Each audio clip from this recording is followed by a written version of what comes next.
Board members and staff, we are excited to present to you information on virtual schooling for our wonderful school district. The secondary programs here will greatly benefit from these exciting learning opportunities. Before the presentation continues, I would like to mention everyone who helped put this presentation together. Amber Coppola, Regina Davenport, Erica Guiliford, and Matt Wettstein. Virtual schooling offers courses in the online setting instead of the traditional classroom. Michigan Virtual School has been offering online courses for over a decade and are very much experts in online learning. Here's a video that does a great job introducing virtual learning. So you're starting to think about online learning, but you're just not sure how this whole thing works. Well, let's take a few minutes and compare learning online to something a little more familiar, learning at school. Any given school has a limit to the number of different courses it can offer, but a statewide virtual school allows districts to work together, dramatically expanding their course offerings and giving students far more choice than they ever had before. In a traditional classroom, you might find the teacher up in the front of the room lecturing the class. But wouldn't it be nice if you could push pause or even rewind the teacher to make sure that you understand what he's saying? That's exactly how it works in an online classroom. Students are introduced to new concepts through videos instead of live lectures. But what about that burning question that you want to ask the teacher? In an online classroom, you simply send your teacher a message with any question and wait for their reply. Piles of paper, worksheets, quizzes, and tests are a common sight in the traditional classroom. In the online classroom, students are graded using the high-tech equivalent of the same basic tools. Students can get meaningful feedback on written assignments and see their grades instantly after completing quizzes and tests. When students in a traditional school collaborate, they sit side by side as they work together through their project. In an online classroom, students may be scattered all across the state, but they can still collaborate remotely using tools like discussion forums or even social networks. A traditional classroom meets at a fixed time and all the students must work through the course at the same pacing. But the online classroom provides much more flexibility, letting students log in when it's convenient and complete coursework at their own pace. When it comes down to it, great learning can happen in an online classroom just the same way it happens in a traditional classroom. It may look a little different, but all the elements of a well-rounded education are still there.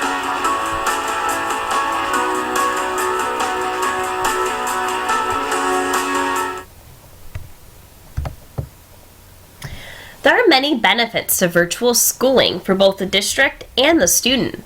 In this presentation, we're only going to highlight a few. For our district, we'll be able to service more students with less overhead. We can provide a model of instruction that other districts will want to mirror. Additionally, it gives our teachers an opportunity to teach in cutting-edge technology and in state-of-the-art educational practices that's not available to most educators. For our students, it gives greater flexibility. It eliminates the fact of extenuating circumstances stopping a student from learning. There's a greater range of courses offered to fit our students' needs. And students with behavior difficulty can experience what it means to be academically successful with a smaller class size. One of the most important parts of virtual schooling is the on-site facilitator. This individual helps a student if they have questions or hardware troubles. This person is the facilitator of the learning, but not the leader of it. But they do play a key role in working with our students. Collaboration is an important part of virtual schooling. Collaboration has to do with the building that sense of community in the virtual environment. Teachers and students do not physically interact because they're meeting online, but they'll communicate exclusively through technological tools. Collaboration is a key to distance learning, where teacher and students are separated in space and time, but connected online. There's different types of collaboration. Asynchronous learning is learning where the student has some choice as to when they'll access the curriculum, and they can do it as often as they need. So this helps meet our students' needs that maybe have playing travel hockey or travels athletics, or in the hospital, or just have tight time schedules. They can access the material late at night or early in the morning. Synchronous learning is real time, where learning is accessed by the student and teacher at the same time. This is similar to a traditional school setting, but except the students can access it anywhere. A learning management system is a software or web-based technology used to create and deliver content and monitor student performance. We're fortunate that most of the tools necessary for virtual schooling are already here in our school district. Some of the tools include internet access, computers, and accessories like webcams and microphones. Students may use the tools here at school or at home using their own devices. Often, the student may even be able to use their smartphone to access class material, making learning easy for students who are traveling in the hospital or on tight time schedules. Teachers will be able to present class material in a variety of formats that are available online.